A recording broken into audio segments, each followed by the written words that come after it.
Welcome back to 22 yards by first sports. मैं हूं ऋषद, आपका होस्ट और आपका दोस्त, और मैं आ गया हूं फिर से, जैसे मैंने आपसे लास्ट टाइम वादा किया था, इंडिया और साउथ अफ्रीका सीरीज़ प्रीव्यू करने के लिए। पर हम सिर्फ T20 सीरीज़ की बात करेंगे अभी। ओडीआई और टेस्ट सीरीज़ की बात मैं बाद में करूँगा, उसके लिए एक स्पेशल वीडियो लेके आऊँगा।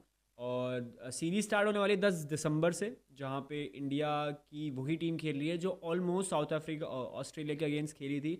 बस थोड़े चेंजेस हैं, थोड़े बॉलर्स आ गए हैं वापस, जहाँ पे हमें मोहम्मद सिराज देखने को मिल रहे हैं वापस टीम में आते हुए, और कुलदीप यादव दिख रहे हैं। और बैटिंग में हमारे को रविंद्र जडेजा भी दिख गए हैं वापस आते हुए। और मेन एंट्री जिसकी हुई वो शुभमन गिल की एंट्री हुई है। रोहित शर्मा, विराट कोहली, जसप्रीत बुमराह, मोहम्मद शमी, ये प्लेयर्स अभी भी नहीं है टीम में, जो सही है, कोई बात नहीं, मतलब आज सच कोई प्रॉब्लम है नहीं। वहीं पे साउथ अफ्रीका की बात करते हैं तो उन्होंने टेम्बा बाबूमो को आराम दिया है या ड्रॉप किया है ये कुछ नहीं पता, बट हाँ वो आराम कर रहे हैं। रबाडा इस टीम में नहीं है, और बाकी ऑलमोस्ट सेम टीम ही कैरी कर रही है जो वर्ल्ड कप में कैरी करी थी। तो बात करते हैं इंडिया की। पहला मैच 10 दिसंबर को है। किंग्स मेट का मैदान है, जो थोड़ा बाउंसी माना जाता है, सेंचुरियन से कम बाउंसी, क्योंकि साउथ अफ्रीका की सारी पिचेस ऑलमोस्ट बाउंस कैरी करती हैं। ग्राउंड्स बड़े हैं साउथ अफ्रीका के, बट एक प्लेजेंट मौसम है, मौसम बहुत अच्छा होता है, कोई ड्यू का इतना फैक्टर नहीं वहाँ पे कैरी होता। तो इन्वायरमेंट, अगर आप बैटिंग कर रहे हो, बॉलिंग कर रहे हो पहले, या बाद में बैटिंग कर रहे हो, बॉलिंग कर रहे हो, कुछ फ़र्क नहीं पड़ता। एज सच आपका टैलेंट, आपकी स्किल्स ही बताती हैं कि क्या साउथ अफ्रीका के पिचेस आपको सूट करेंगे।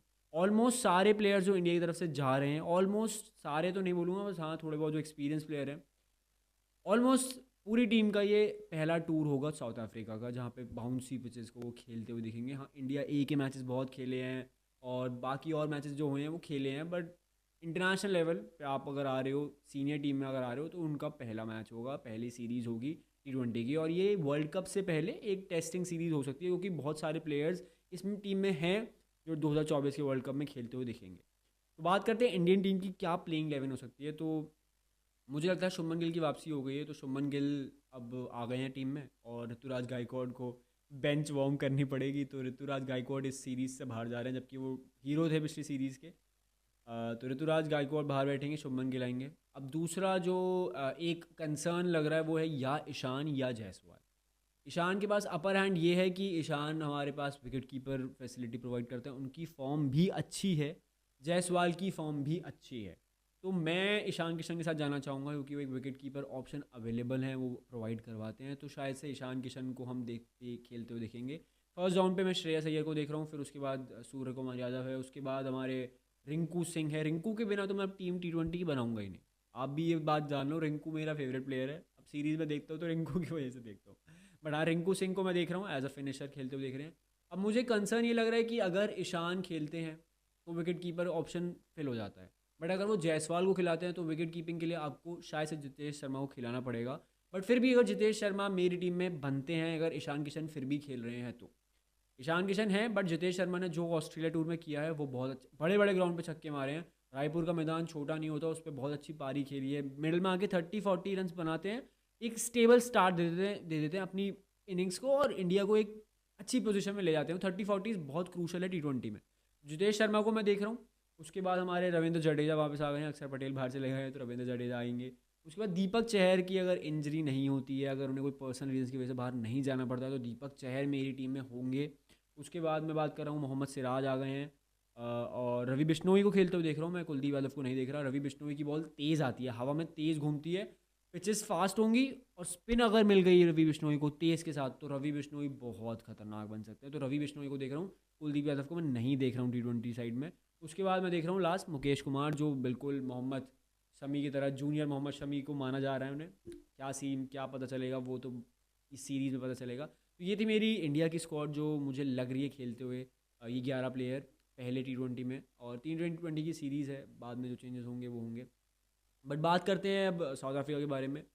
साउथ अफ्रीका की लास्ट सीरीज़ ऑस्ट्रेलिया के अगेंस्ट हुई थी साउथ अफ्रीका में ही, और ऑस्ट्रेलिया और साउथ अफ्रीका ने बहुत अच्छे रन मारे थे। हेनरिक क्लासन अपनी प्राइम फॉर्म में इस साल IPL में देख लिया, वर्ल्ड कप में देख लिया। डेविड मिलर हमें पता है क्या कर सकते हैं। एडन मार्करम का अगर बल्ला चलता है तो एडन मार्करम का बल्ला चलता है। क्विंटन डीकॉक नहीं है, दो उन्होंने ODI से रिटायरमेंट लिया है, बट साउथ अफ्रीका ने उन्हें कंसीडर नहीं किया है for T20 as well. Hendricks की कुछ सच खास फॉर्म दिखी नहीं मुझे खेलते हुए, दिखे थे वो वर्ल्ड कप में, बट इंडिया की पिचेस साउथ अफ्रीका की पिचेस अलग होंगी। रैसी वैंडर डुसे नहीं है, उसके बाद थोड़े बैट्समैन मुझे लग रहा है साउथ अफ्रीका टीम से कम है। बॉलिंग उनकी फिर भी तबरेज़ शामजी हैं, केशव महाराज हैं, लुंगी एंगिडी हैं और कॉटजी भी हैं। तो बॉलिंग मार्को येंसन हम जानते हैं उनको कितने घातक हैं वो। तो स्टब्स हमें खेलते हुए दिखेंगे शायद से up the order, Tristan Stubbs खेलते हुए दिखेंगे, बट बैटिंग थोड़ी सी मुझे लग रहा है वीक है। नो डाउट बैटिंग थोड़ी वीक लग रही है मुझे। और बट ये थोड़ा टेस्ट होगा, आप अपनी पिच पे बुला के आप खेल रहे हो तो कंसर्न तो है। हमें शायद से उड़ती उड़ती खबर आई है, सोर्सेज से पता चला है कि शायद से फफ डू प्लेसिस भी शायद से T20 स्क्वाड का हिस्सा बन सकते हैं in future, and he is saying कि आई एम कमिंग होम। तो किसी ना किसी तरीके से उन्होंने भी रिटायरमेंट तो लिया नहीं है, तो शायद से उनकी वापसी हो सकती है, which is a very good sign for South African team, because 39 के हैं Faf du Plessis, but IPL में जिस हिसाब से उनकी फॉर्म रहती है और जिस हिसाब से वो T20 लीग्स में परफॉर्म करते हैं over the world, it's a good sign. बात करते हैं थोड़ी पिच के बारे में, ग्राउंड के बारे में। ग्राउंड लंबा है, 70-70 मीटर की बाउंड्रीज़ हैं, 70-60 70-70 मीटर की बाउंड्रीज़ हैं, जहाँ तक मुझे पता है 70-75 के बीच में। और बाउंस कैरी कैसे करेगा ये तो बाद में पता चलेगा। तो ये था थोड़ा सा प्रीव्यू जहाँ दिया मैंने आपको।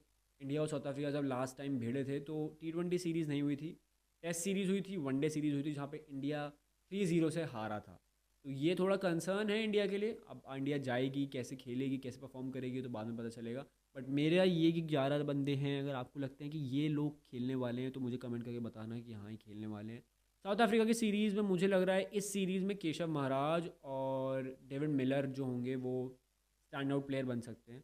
डेविड मिलर पे मैं हमेशा अपने पैसे फेंकना चाहूँगा और अपनी टीम में रखना चाहूँगा अगर मैं फैंटेसी टीम बना रहा हूँ, क्योंकि डेविड मिलर ऐसे प्लेयर हैं कि आप T20 में मिस नहीं कर सकते। अगर उनका बल्ला चल गया तो वो वन साइडेड गेम खेल देंगे और जिता भी देंगे। तो वहीं पे मैं डेविड मिलर और केशव महाराज को मैं बोल रहा था, वो थोड़े स्टैंड आउट प्लेयर बन सकते हैं। एक ही स्पिनर खेलता हुआ दिखेगा दोनों टीम में से मुझे लगता है। इंडिया 2 खिलाएगा क्योंकि रविंद्र जडेजा वापस आ गए, वो वाइस कैप्टन भी है। तो ये थोड़ा कंसर्न है, बट मैं चाहता था, अगर मैं एक चीज़ चाहता हूँ तो मैं ऋतुराज गायकवाड़ और शुभमन गिल को ओपनिंग करता हुआ देखना चाहता हूँ, ना ही जायसवाल ना ही Ishan. Jitesh Sharma wicket keeping option है, वो नीचे आ सकते हैं, बट ऋतुराज गायकवाड़ किस हिसाब से फॉर्म है उन्हें ड्रॉप नहीं करना चाहिए। कायदा यही बोलता है अगर आप उन्हें ड्रॉप करते हो तो दिस इज़ लाइक आप उस प्लेयर का ओवर कॉन्फिडेंस गिरा रहे हो, which should be the case in Ruturaj के केस में नहीं होना चाहिए। तो यही था आज का प्रीव्यू यार। अब सीरीज़ का रिव्यू देने आऊँगा मैं जब सीरीज़ ख़त्म हो जाएगी, तो उसके साथ ODI सीरीज़ की भी बात करूँगा। और अगर आपको लगता है कि कौन से एक प्लेयर है जो इस सीरीज़ में स्टैंड आउट कर सकता है, वो कमेंट करके ज़रूर बताना। मेरे लिए इंडिया की तरफ से ऋतुराज पे पैसे दे रहा हूँ मैं। ऋतुराज अगर खेलते हैं तो वो इनकी ड्रीम सीरीज़ बन सकती है और वो T20 वर्ल्ड कप 2024 में शायद से परमानेंट प्लेयर भी बन सकते हैं। तो मिलते हैं अगली वीडियो में। अगर कुछ क्वेश्चंस हैं, कुछ पूछना है या कुछ बताना है ओपिनियन, तो कमेंट्स करके ज़रूर बता देना। इस चैनल को सब्सक्राइब कर लो यार, क्योंकि मैं आपको यहीं मिलूँगा और कहीं नहीं मिलूँगा। मिलते हैं अगली